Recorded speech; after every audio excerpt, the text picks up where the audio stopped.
前回までに島とネリコ抜根、ブロック破壊&新設、整地とステップ作りを終えたこじらせガーデン。く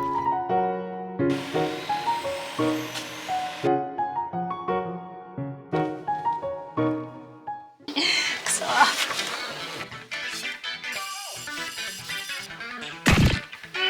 割れた。なんでこうなった？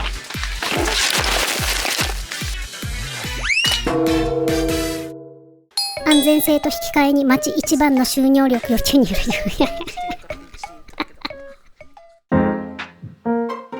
こじらせハウスへようこそ。秋です。今回いよいよこのこじらせガーデンの床面にインターロッキングブロックを敷き詰めていこうと思います。今回このインターロッキング施工を選択した経緯をお話ししようと思います。まず一番に考慮しなければならないのが、この先唯一庭の管理者となるであろう秋が類稀に見るズボラでグリーンキラーな人間だということなんですよ。本来このような人間が管理すべき地面は全て1ミリ残らずコンクリか鋼鉄で埋めてしまわなければならないんです。そこで一番初めほとんどのスペースをコンクリ打設してもらい、そこに DIY でタイルを貼るというタイルデッキ案を外交屋さんに相談しました。すると、素人がタイルを貼るのは並大抵のことではない、しかも費用も相当かかる、やめておけと丁重にご警告をいただきました。そして代わりにインターロッキング施工なら素人にもできないことはないし、失敗しても何度でもやり直せる、コストも抑えられるということを教えていただきました。確かに YouTube で調べてみてもタイルデッキ DIY は悲惨な結果に終わっているものが多い。素直な秋は忠告を受け入れ、タイルプランをやめインターロッキング施工にチャレンジしてみることにしましたが、第一の壁が立ちはだかります。それは希望のインターロッキングブロック入手困難問題。普通このような一般 DIYer がインター施工をしようと思った時、一番に行くのがホームセンターですよね。ホームセンターにあるのはこのような20から30ミリ厚の心もとないもの、丈夫な60ミリのものは300角の無塗装の平板しかありません。対してプロに発注した場合、各インターメーカーのカタログから選ぶことになり、基本的に全て60ミリ厚、デザインの豊富さ、リアルさ、全てにおいて一線を画しています。例えば秋が今回狙いを定めたのがこの東洋工業のエクレルボーダーというインター。1個の定価が166円。今回の施工範囲に必要な個数が400個なので、単純計算で材料費は66,400円です。そこでまず普通にこの商品名で検索します。すると Amazon、楽天でヒット。なんだあるじゃん、ふむふむ。8個で2880円、送料込みと、その総額を計算してみますと400個で14万4000円、倍以上。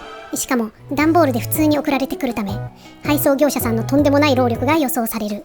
これはやってらんないわとなります。一応この定価でインターを販売してくれるサイトもあるにはあります。秋が見積もりをお願いしたのはこの2サイト、エクスハンズ、建設資材プロショップ、ケンシロウですが、どちらもメーカーカタログに比べると取扱い商品が限定されています。秋が希望したエクレルボーダーの取り扱いもありませんでした。要するに何のつてもない状態でこのカタログから好きなインターロッキングブロックを選んで定価でゲットすることがとても難しいんですよ。インターロッキングブロックと業者による工事は基本常にセット。 DIY でやるなら少ない選択肢から選ぶか、ホムセンのペラペラのインターでやりたまえってことなんです。秋はこの現実にぶち当たり、一旦は妥協して少ない選択肢から商品を選ぼうと思いましたが、やっぱり諦めきれずに最終的にモヘジに泣きつきました。その結果、好みのインターを必要な量だけあっさり無事発注することができました。プロの旦那を介するというチートを使ったわけです。ちなみに最初に見積もりをお願いした外交屋さんには断られています。もしかしたらプロの外交屋さんでもお願い次第では材料だけを下ろしてくれるところがあるかもしれませんので、粘り強いリサーチと交渉ができるのであればやってみるのも良いかもしれませんね。はい、そんなこんなで無事インターロッキングブロックが天から舞い降りてきた時の様子です。こんな大量のブロックが段ボールで届いていたらと思うと肝っ玉縮み上がりますね。足まだ始まったばっかりやぞ。足つるんや。はい、開始早々挨拶代わりに足をつってみせるど素人。弱すぎだろ。痛い。くそ。でも大丈夫です。出花ならくじかれ慣れております。インターー施工の手順ですが、前回土掘り、砕石を10センチ敷き、転圧までを業者さんにお願いし完了しています。インター施工は接着剤などを一切使う必要がなく、砂を敷いてその上に並べ、砂で目地を埋めるのみ、以上です。だから間違えてもすぐに直せます。簡単です。さすがにこれは余裕なのではと、いつものごとく物事を不安に捉える才能ゼロなど素人。やはりどんな生物でも身を守るために不安を感じ、それを受けて準備なり進化なりをすると思うんですが、秋にはその生物としての能力が著しく欠けているため、基本脳内はお花畑。それゆえ最低限の準備しかせず、その身はハプニングにさらされ続けているわけなんです。そしてそれを最低限だと思ってもいないところがまた立ち悪いですね。よく失敗ばかりする姿を見て、プロが身近にいるのになぜちゃんと聞いてからやらないのかって言われます。もちろん疑問があれば聞きますが、基本的に疑問がないんですよ。そしてあったとしても、もひじが帰ってきた聞けるタイミングの時には忘れてしまっています。また聞けたとしても、もひじがいつも親切に教えてくれるとは限りません。複雑な要素が絡み合って、このポンコツ劇場が成立しているのです。そんな感じでいつものごとくラスボスに木の棒で挑む秋に、この後いくつもの荒波が押し寄せることになります。まず端の4列にこの300角のインターを敷いていきます。これは雨が降った時に水が溜まることなく地面にそのまま流れる透水機能付きインターロッキングです。重量は1枚11キロ、なかなかの重さです。そして早速難関がやってきましたよ。水線水ます。使いしかける2。障害物を避けるためにインターをグラインダーでカットしなければなりません。コンクリートブロックを何度もカットしてきた秋は、切れ目を入れてコンコンって叩けば割れるんでしょと余裕の面持ちで切り目を入れていきますが、めっちゃ硬い。コンクリートブロックの2倍は硬い。それにこの透水ブロック、小さな小石が集まっているような感じなので、切るたびめっちゃ細かい小石の塊がピュンピュン飛んでくる。ただの四角い塊と思って舐めてた相手が、高い防御力と攻撃力を兼ね備えたハイスペックモンスターであることが無事判明。そんなに攻撃的にならなくても話せばわかる。表面に数センチ切れ目を入れただけで秋、若干気持ちが慣れております。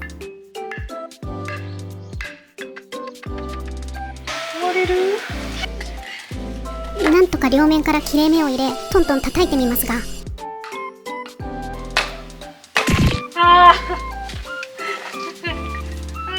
割れた。ガビーン割れた。モーゼの怒りみたいな感じで割れた。なんと真っ二つに割れました。海割りの名人モーゼも真っ青な見事な割れっぷり。これは一筋縄ではいかなさそうなブロックかもしれんと、ようやくこの時点で嫌な予感がし始めております。とりあえず割れたブロックを強引にくっつけはめておきました。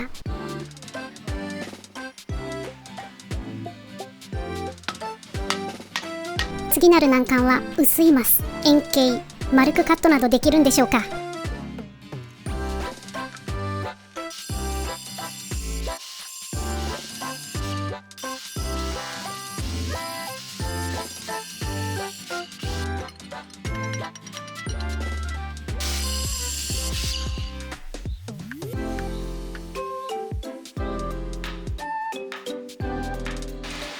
割れたじゃん。割れてほしくないとこ割れたじゃん。またどうしたらいいんだよ。てってれー。おっパカッと。でもここも割れたんだよ。はあ、ボロボロですよ。ボロボロのギリギリですよ。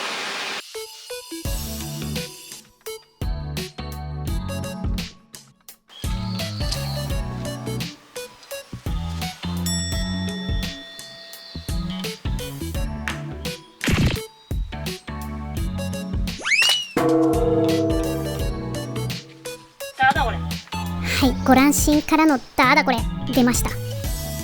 ここでようやく YouTube 先生にインターロッキングのカットの仕方を尋ねます。どうやら丸く切りたいときは、切りたい丸を軽くカットした後、まっすぐな切れ目をいくつか入れ、彫刻のように徐々に削っていくのが正しいやり方のようです。そのように練習してみますが、やっぱり割れてほしくないところで割れます。これはやっとれん。取れんよこれは。割れたです。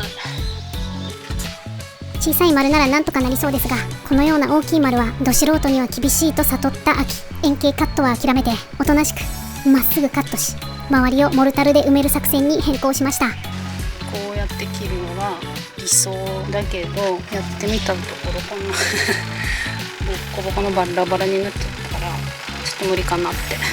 まっすぐ切って、ここは周りはモルタルで埋めることにします。これぐらいなら丸くいけると。ディスクグラインダーに囚人カバーを装着しました。これで飛んでくる破片は全て防ぐことができ、舞い散る粉塵もかなり抑えられます。ただカットできる範囲が狭まるため、どうしても外さなければいけない場面も多々あります。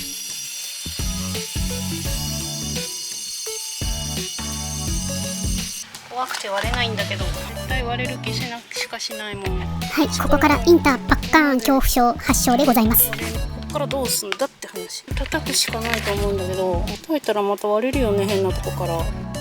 いや怖いな。ここからどうすればいいの。飛んだ。いや絶対したらまたこの辺でパキッと割れるんでしょ。見えるもん、未来が見えるもん。どうすりゃいいのさ。先ほどと人が変わったかのように慎重になるど素人。カバーを外した攻撃的グラインダーでより深くカットし、ハンマーで軽く叩くと無事きれいに割れました。割れた。よっしゃ。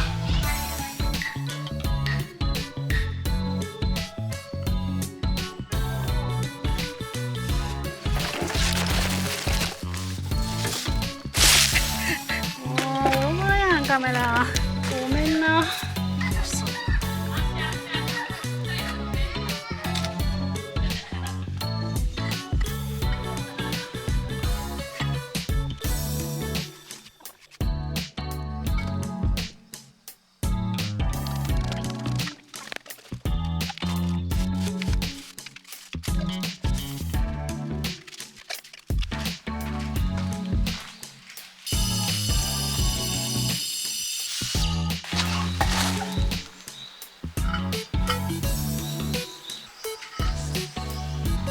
よいしょ。前回までなかったこの使い石、急に出現してあれってお思いの方もいることでしょう。これは次回から取り掛かるここに立つ何かの基礎となっております。動画を最後まで見ていただくと一瞬完成予定図が映りますので、気になる方はチェックしてみてくださいね。どういう計算をしたのかわかんないけど、俺がこのインターロックより低くなる予定じゃなかったんです。なのに結果低くなった。自分のポンコツっぷりに呆れます。ちゃんとね計算したつもりなんだけどね、こんぐらい出てて欲しかったけど全然。これはもうめちゃくちゃ大失敗。雨水たまり放題です。しっかり計算したはずなんですが、どういうことでしょうか。このリカバリーはこの何かを作る際にきっちりやっていきたいと思います。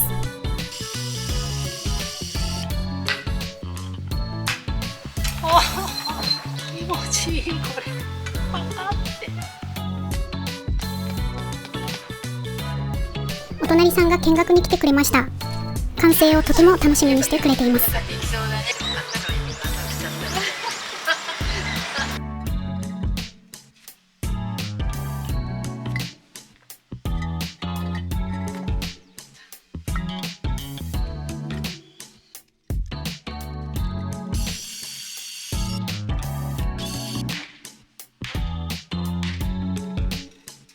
はい、インター加工ちょっと慣れてきた期に突入しました。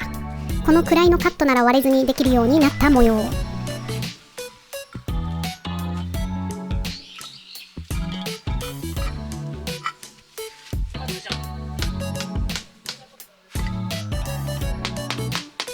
継ぎはぎだらけだけどできました。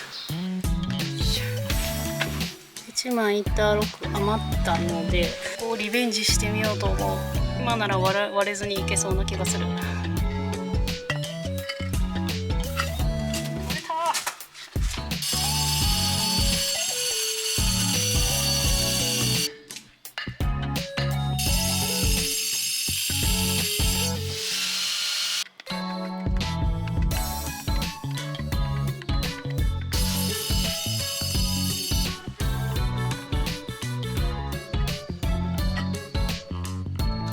スキルがアップしました。モーゼの呪いのリベンジも無事完了。あとはモルタルで隙間を埋めて、この場所は完成です。目地入れは最後に行いますよ。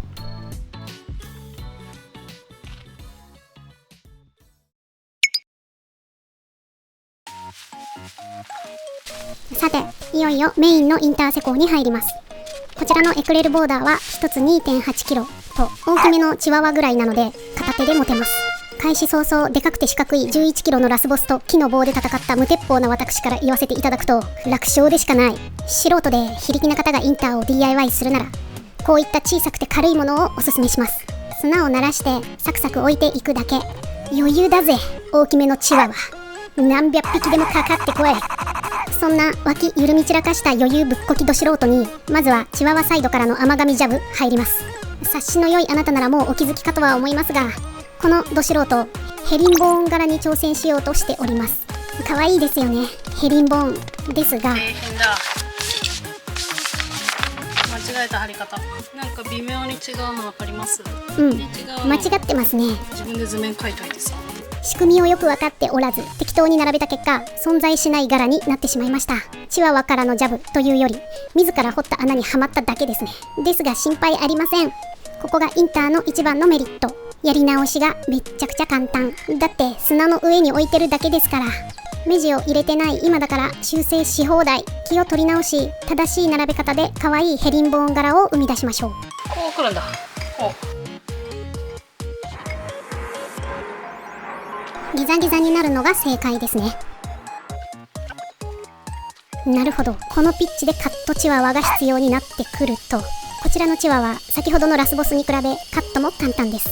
大丈夫だよ、すぐ終わるからね、気持ちいいねとベテラントリマーの面持ちでサクッとカット。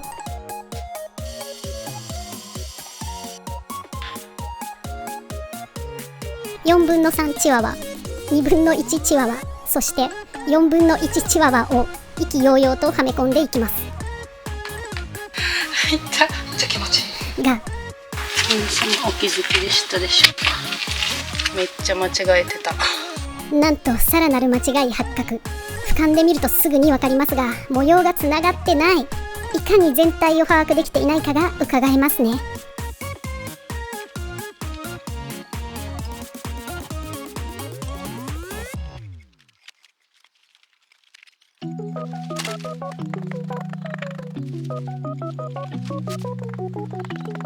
一歩進んでは5歩下がるど素人、めちゃくちゃ時間がかかります。だからといってこのヘリンボーン柄を諦めることはないでしょう。なぜならこの古代遺跡感あふれるマットで粗めの質感にギザギザ模様、もうすでに可愛くなる予感をビシビシ感じているからです。あとこの砂を鳴らす作業が思いのほか楽しい。粒の揃ったサラサラの砂が綺麗に鳴らされていくのが最高に気持ちいい。そんなど素人のへっぽこ DIY が完成するのを待ってくれているかのように、雨の少ない6月、本格的な梅雨が訪れる前に急いで終わらせましょう。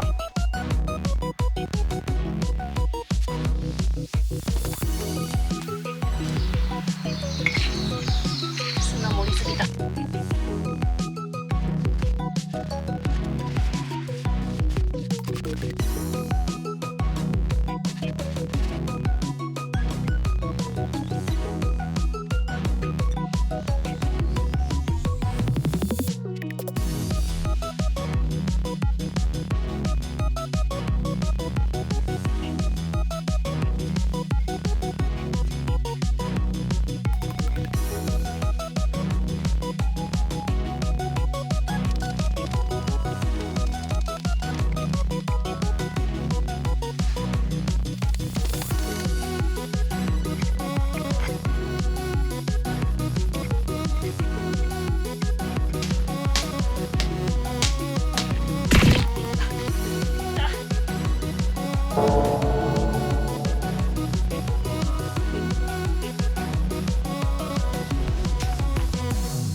ラストスパート、終わりが見えてきました。土のうに入った砂がまだたくさん余ってしまいそうです。モヘジに任せて発注してもらいましたが、さすがに多かったようです。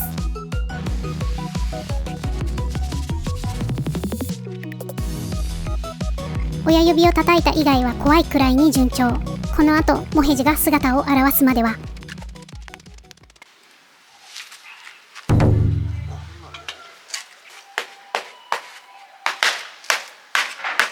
布団叩きぐらい叩くやん。いや全然これぐらい叩かないとどっちみち下がっちゃうんだから。これ測ってんここが逆光なんだよ。このぐらいがいいんだ。じゃあダメじゃん。これが逆光じゃん。あれおかしいな。ダメじゃん。こっちの方が低いじゃん、ここより。いやいや、ここ低いじゃん。低いってことね。この辺からずっと。ここが低いの、ここうん。雨降って下がったのかもね。雨降って地下がる。雨降って地下がったのかもね。監督。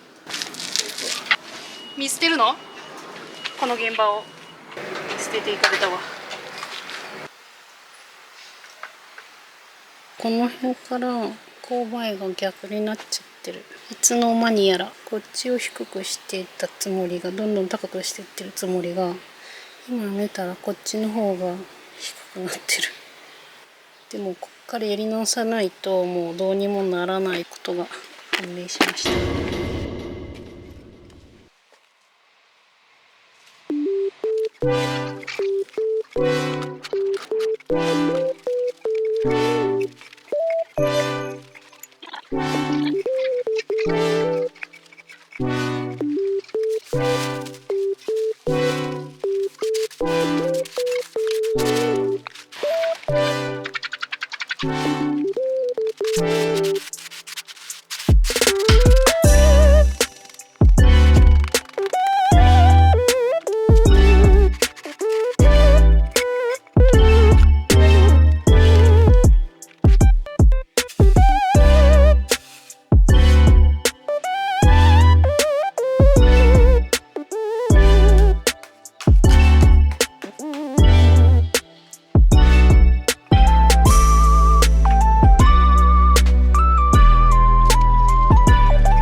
最後の仕上げに目地砂を入れていきます。使用するのは東洋ジョイサンド、傾斜に防草効果が加わったものです。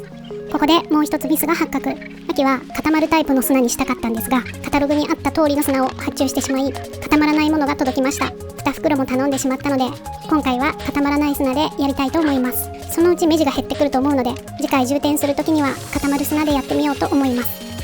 防草効果があるとはいえ、固まる砂に比べ目地からの雑草が心配です。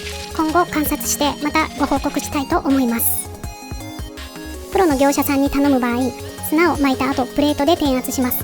プレートで振動させることで砂が奥まで充填されますが、そんな機械は我が家にはないので、ハンマーで地道にトントンして砂を奥まで落としています。思ったより砂が粗く入りづらい。 1,2 時間ぐらいで終わると思ってたけど、これは丸1日仕事になりそうです。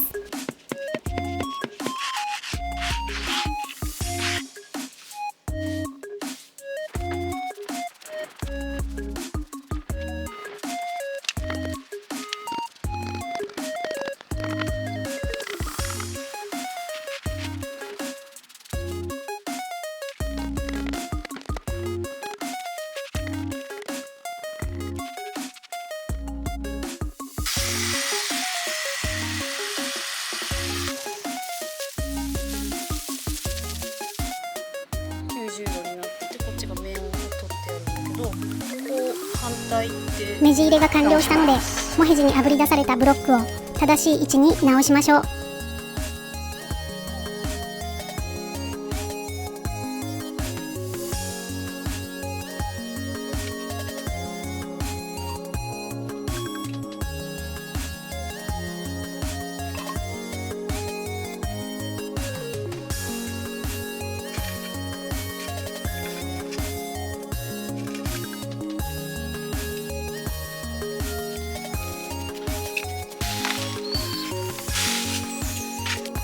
長かったインターロッキング DIY、 これで完了です。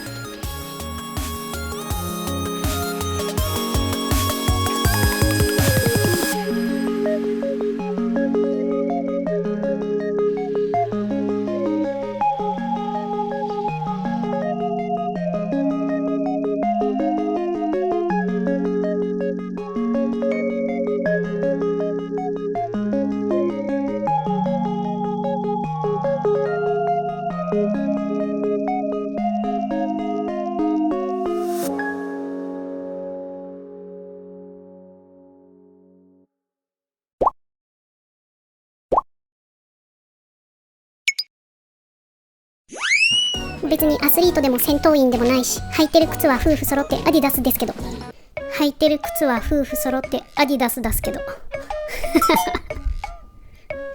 アディダスですけど、アディダスですけど、アディダスですけど。